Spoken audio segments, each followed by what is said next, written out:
And you get a chance to sit with the chief economist of the Commonwealth Bank and the head of data with the biggest real estate data company, CoreLogic, in Australia. What questions would you ask them? I did it yesterday. We're going to talk about it. Stay tuned.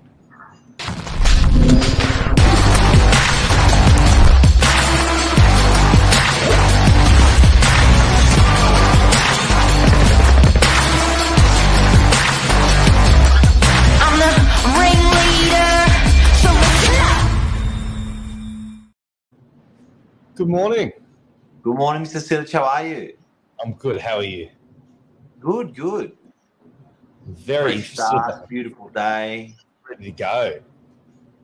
Getting a bit brisk out there. It is actually, but it's nice. I prefer it than sweltering with heat when you're trying to sleep. Absolutely. So, big day yesterday. Yes, I'm very excited to hear all these golden nuggets that you took away yesterday. So what did you actually do? Where were you? The Commonwealth Bank Private has a building on the sort of western end of the city. Yes. They've built these incredible studios, and the guy from SBS walked in and looked around the studio and went, "Oh my God, not even we have this level of equipment."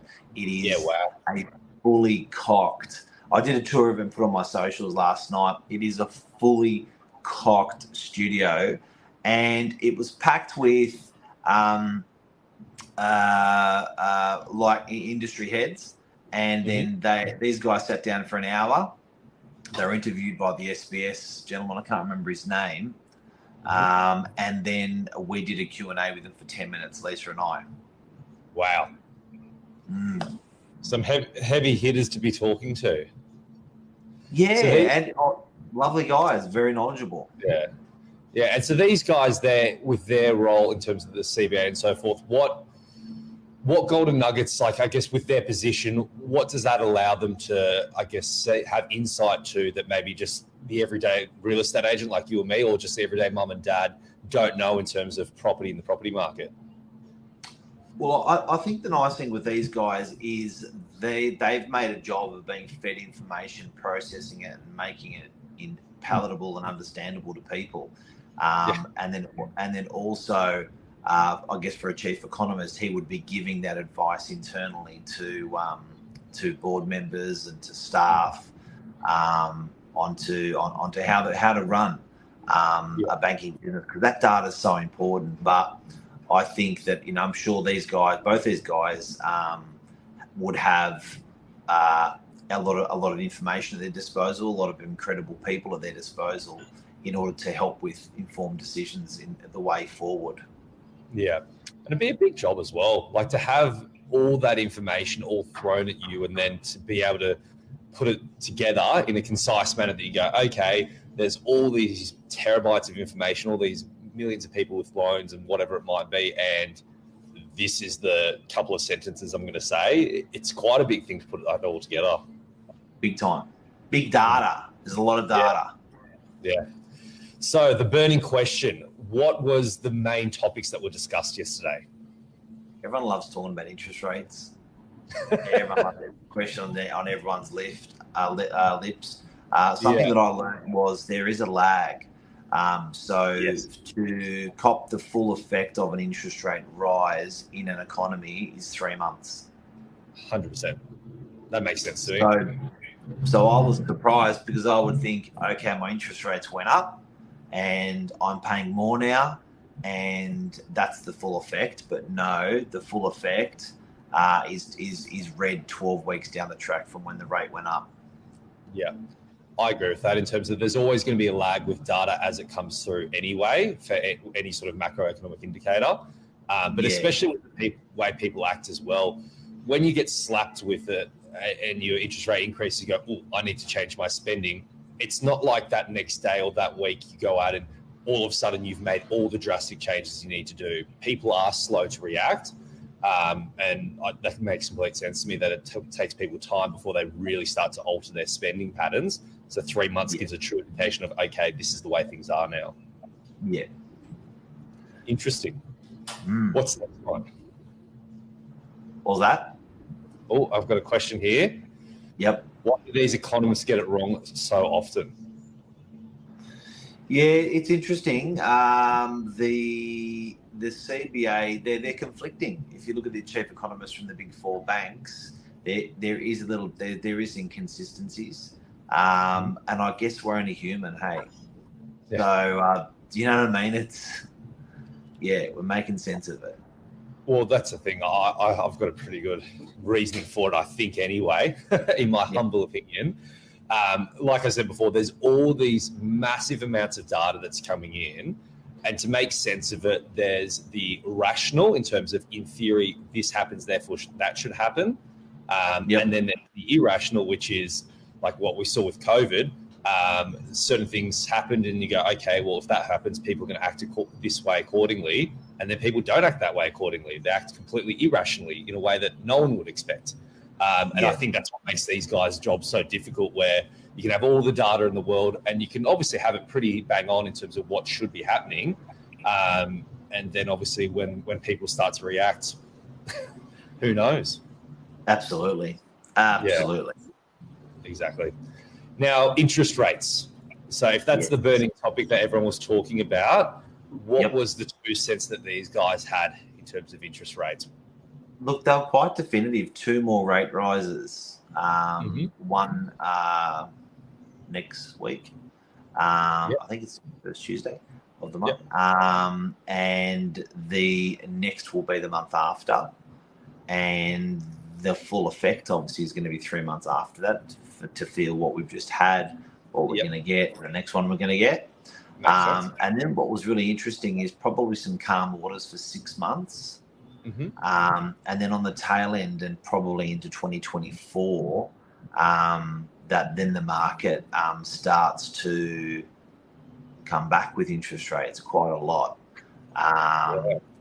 which I was pretty surprised with. So the levels of where our rates are at the moment are probably about right. Probably a little touch over where they'd like them to be in general. But that's the chief economist CBA. That's what he's saying. And Tim Lawless from CoreLogic. That's what they're saying. They're in agreement. Yeah, it's interesting, and that's the thing. Like, even if these guys aren't getting it smack on right, it's the sentiment as well. Like, I just seem to be hearing it everywhere, and I don't know specifically where it does come from, but people saying, "Oh, there's going to be 2 more rate rises, 2 more rate rises." Obviously, the RBA has that behind closed doors. They probably know pretty well what they're going to be doing. But it's interesting how this information all gets fed out and just seems to be the word on the street that there's going to be 2 more rate rises, and why everyone seems to be in general consensus that there might be. It's really interesting to see, almost like Chinese whispers with it. It is. It's almost like factored in before it happens by a long shot. Yeah.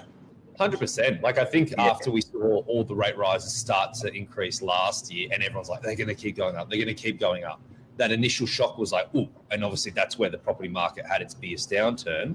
Yes. And then as people started to see the light at the end of the tunnel, and now there seems to be a very obvious light at the end of the tunnel. Okay, we are capping out now, whether it's 1 more, 2 more, 3 more, whatever it is, it's not going to be 10 more. So there's light at the end of the tunnel, so we can see it now in the market are altering their spending accordingly on it. Yep, absolutely. Any other golden nuggets that these guys discussed?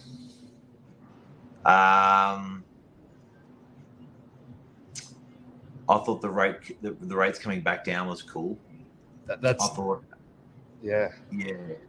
that was a little bit unexpected. I was like, okay, that sounds good.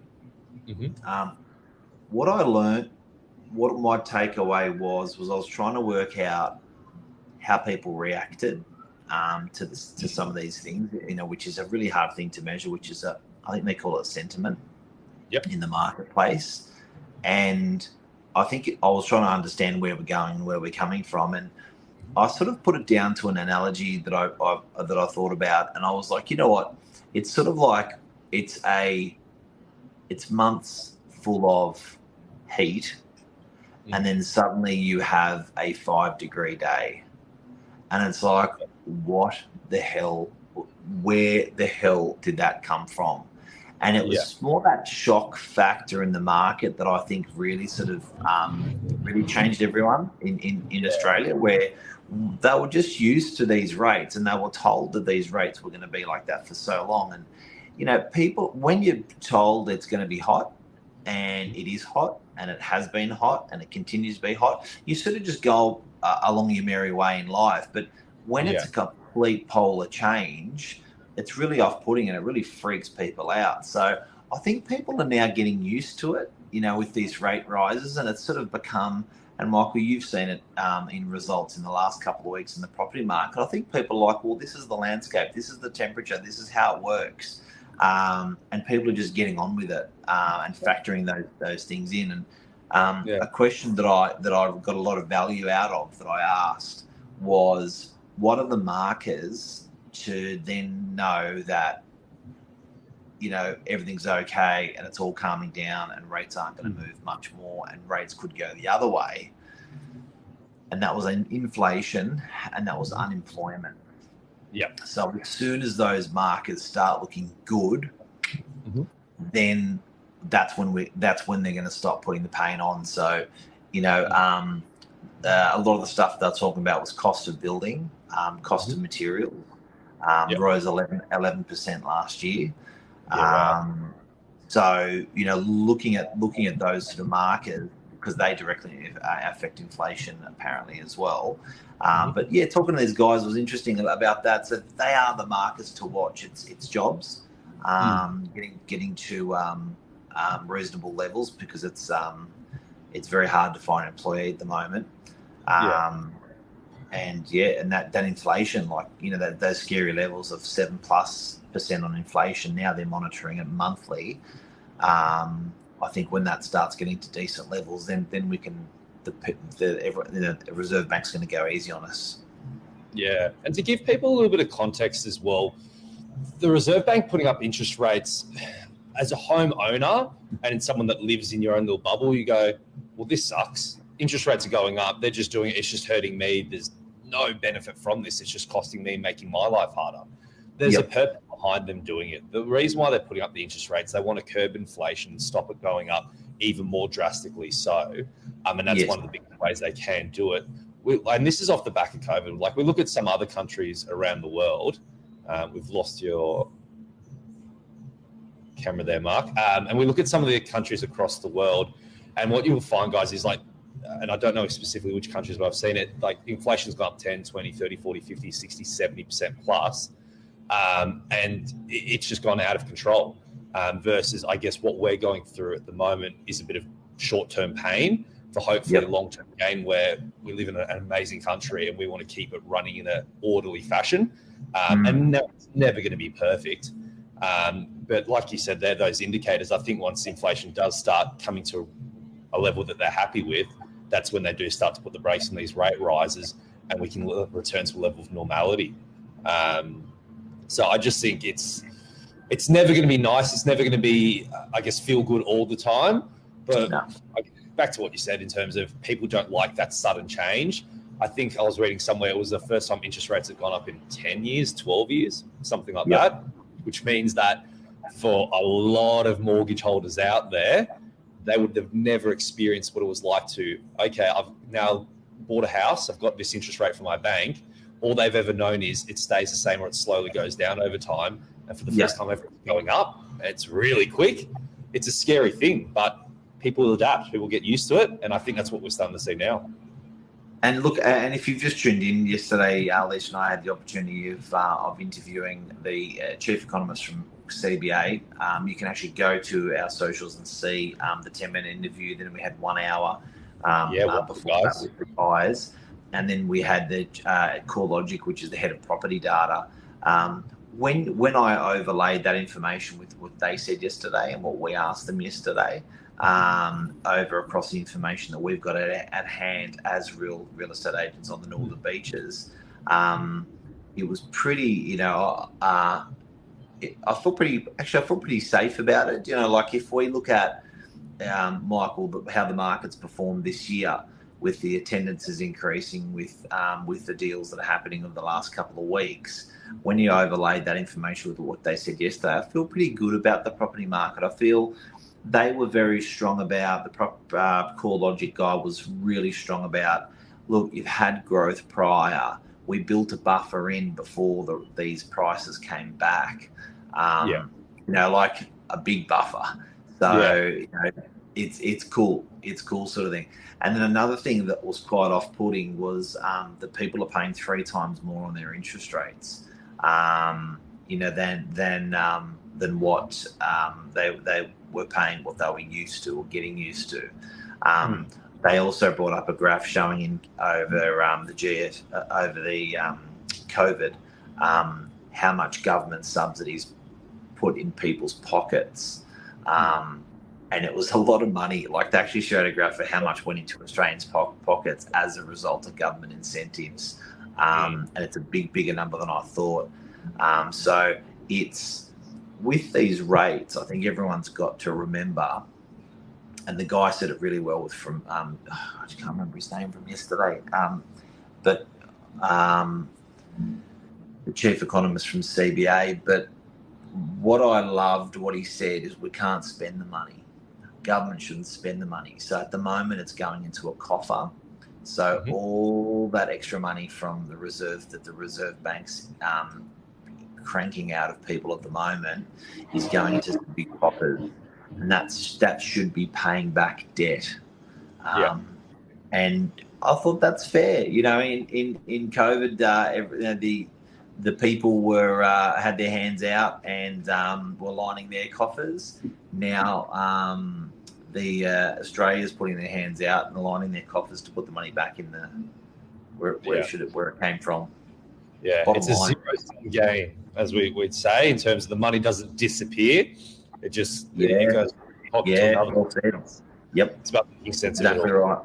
Yep, and you bitch and moan on both ways. In COVID, it's like, the government's paying out. You're like, oh, there should be more. Oh, it's not enough. Oh, we're in trouble. And then when it's time to go the other way, it's hard. It's hard.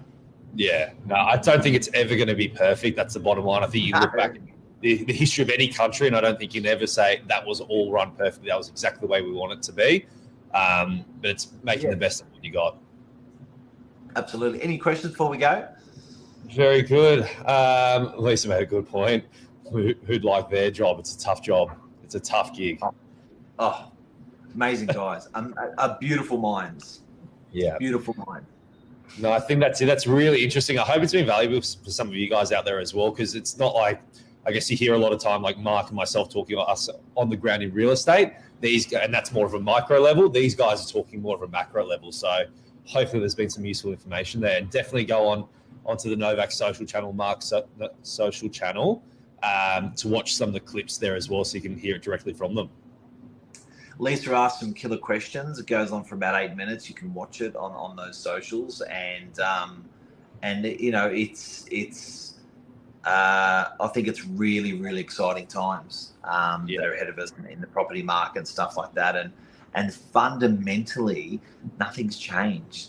Even though we think life's different, it's harder, it's tricky, it's this, that, but fundamentally, it seems just nothing's changed. It's just this cycle we're falling in and out of that's happened with the property market.